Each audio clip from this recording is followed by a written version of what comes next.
Kamot dito, nagtulong din si Congresswoman Dimple Mastura. Maliban doon sa LGU na mga programa, karamihan din dito sa programa na ng LGU under kay Mayor Ilangalen.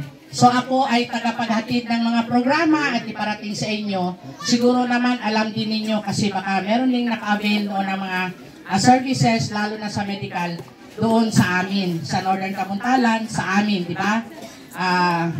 Mamaya, nagbigay kami ng Tingog ID. Para yon, in case pupunta kayo sa Tingog Center, ipakita nyo yon, pupunta kayo sa Tingog Center ng Sultan Kudarat, ipakita nyo kay nandoon man yung mga ID at mga mukha nila.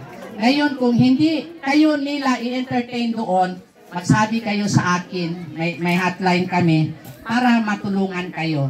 Alam naman ninyo pagdating sa mga programa ng medical,